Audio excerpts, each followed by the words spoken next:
Hey guys, what's up? Welcome back to my channel. So I am Dhwani and अगर आप लोग मेरे channel पर नए हो तो please do like share and subscribe. So आज की स्टोरी है काला जादू की. और ये स्टोरी मेरी एक दोस्त ने मुझे बताई थी, उसके कोई कज़न के साथ हुआ था. सो ये स्टोरी है एक लड़की की. तो वो एक गांव में रहती थी और वो गांव ना बहुत प्राचीन बोलते हैं ना, वैसा नहीं था. बहुत छोटा सा गांव था. तो वहाँ पे रहती थी. तो एक दिन उस गांव में एक लेडी रहने आई, नई लेडी. हम उसका नाम रखते हैं कामिनी, और मेरी फ्रेंड की जो एक कज़न थी उसका नाम हम रखते हैं मीरा. तो मीरा उस गांव में पहले से रहती थी और ये लेडी नई आई थी रहने के लिए.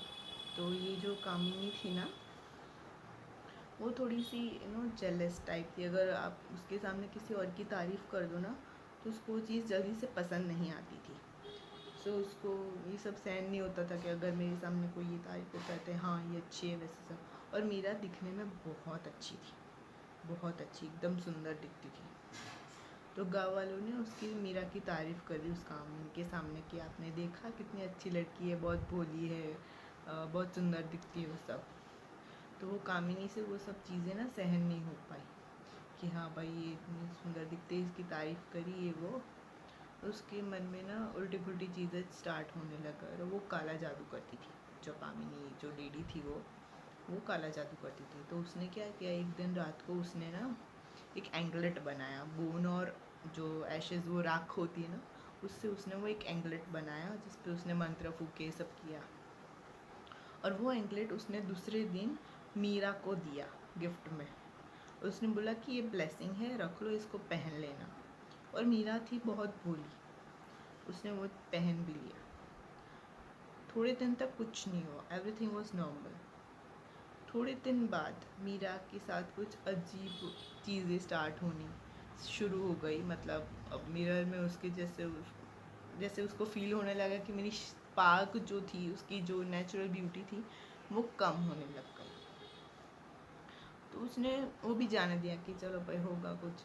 फिर उसको रात में ऐसा महसूस होना था कि उसके पीछे कोई चल रहा है. जब वो वॉक पे जाती थी रात को, तो उसको लगा कि उसके पीछे कोई चल के आ रहा है, हालांकि कोई था नहीं उसके पीछे. उसको लगा कि उसके पीछे कोई चल रहा है. ये सब चीज़ उसके साथ स्टार्ट हो गई. तो फिर थोड़े दिन बाद उसने ये भी इग्नोर किया. फिर थोड़े दिन बाद उसने अपने पेरेंट्स को बताया कि मुझे ये सब होने लगा कि मेरे स्पार्क जो है वो कम होती जा रही है. और मुझे लग रहा है कि रात को मेरे पीछे कोई चल रहा होता है, हालांकि कोई होता नहीं है. तो उसने पेरेंट्स ने भी बोला कि नहीं नहीं, ये तेरा भ्रम है, ऐसा कुछ नहीं है. फिर ये सब हुआ. फिर एक दिन वो ना वीक होने लग गई. से कमज़ोर हो जाता है ना इंसान की, भाई शरीर में कुछ नहीं है, एनर्जी नहीं है, एकदम पड़े रहने जैसा. वो वीक होनी स्टार्ट हो गई. उसके पेरेंट्स ने सोचा कि कुछ तो गड़बड़ है. मतलब मीरा इतनी कमज़ोर होने लगी है, ऐसे कैसे अचानक से. तो गांव वाले सब आए. तो गांव वालों ने बोला कि इसके ऊपर काला जादू हुआ है. तो उसके पेरेंट्स थोड़े से शॉक में आ गए, घबरा गए कि हमारी बच्ची के साथ ये सब हुआ. तो गांव वालों ने बोला कि आप इसको मंदिर ले जाओ और पंडित जी के पास, पंडित जी इसका सॉल्यूशन निकाल के देंगे. तो उसके पेरेंट्स दूसरे दिन मंदिर गए, उन पंडित जी से बात की कि ये है. तो पंडित जी ने चेक किया. पंडित जी ने चेक किया, जैसे ही उसके पैर में वो एंकलेट दिखा, उन्होंने बोला कि इसकी वजह से ही सब हुआ है. उन्होंने बोला कि इस एंकलेट को निकालना पड़ेगा, और वो भी अमावस की रात की पहले.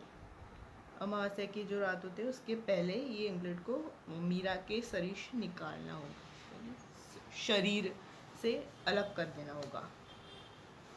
तो उन्होंने उस रात को सब रिचुअल शुरू कर दी, उस दिन रात को, कि इसको जल्दी से जल्दी हटाना होगा, वरना मीरा का जो सोल है, उसकी आत्मा है, वो ट्रैप हो जाएगी हमेशा के लिए.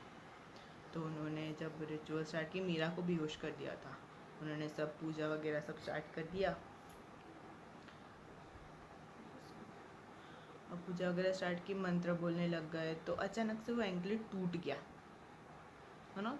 ऐसे पूरे जो बोन्स का सब था वो अलग हो गया. और उसमें से अजीब आवाज़ें आनी शुरू हो गई.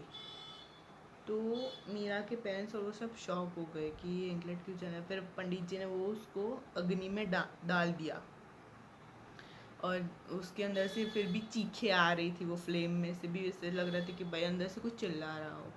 वो चीखें आ रही थी। फिर जब सब शांत हो गया, वो सब जल गया, एंकलेट वैंकलेट सब जल गया, फिर मीरा थोड़ी सी होश में आई। उसको थोड़ा अनईज़ी फील हो रहा था।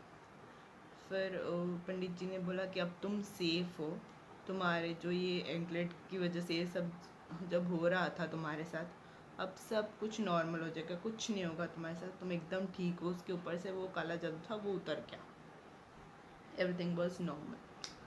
तो फिर वो वापस घर गई, रेस्ट किया, सब थोड़ा खाया, फिर वो नॉर्मल हो गई। फिर गांव वालों ने भी, वहाँ के जो बच्चे थे ना, उन लोगों को बोला कि अगर कोई भी चीज़ आपको दे, कोई भी रैंडम व्यक्ति आपको कुछ दे या फिर कुछ खिलाए, तो कुछ खाना या नहीं चाहिए, क्योंकि आजकल कोई भी कुछ भी कर सकता है आप लोगों के साथ।